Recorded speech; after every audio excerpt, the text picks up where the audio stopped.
In the Bible, loses all that he had ever worked for, including his kids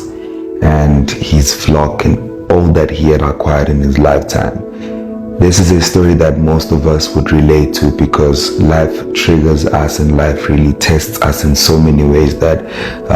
we tend to move forward. And whenever we kind of move forward, there would be something that really holds us and pushes us back to the position in which we started in, or even a much far more worse,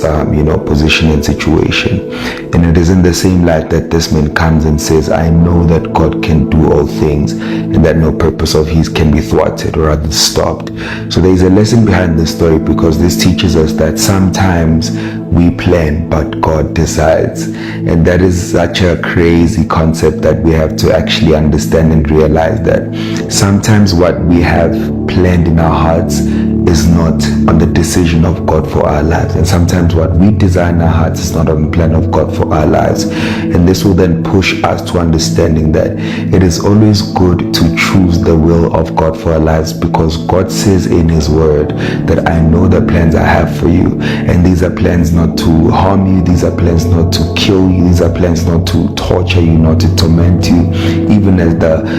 modern day church would even put this. But God says I have plans to prosper you and plans to give you a better hope in the future. Sometimes God can even remove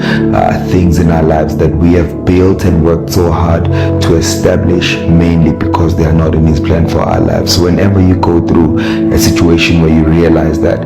what you've actually built for the longest time, be it relationships, friendships, assets, success, or anything of that regard, and you see yourself losing those things, understand that God is in the process of building something permanent and something of purpose in your life. And that is such a difficult lesson that all of us need to get to understand, and that's a very difficult place that we need to get to, a place of being able to trust and depend on the will of God for our lives as opposed to what we want to see for ourselves. And it is only then that we can get to say that for all things work together for good to them that love the Lord and are called to his purpose.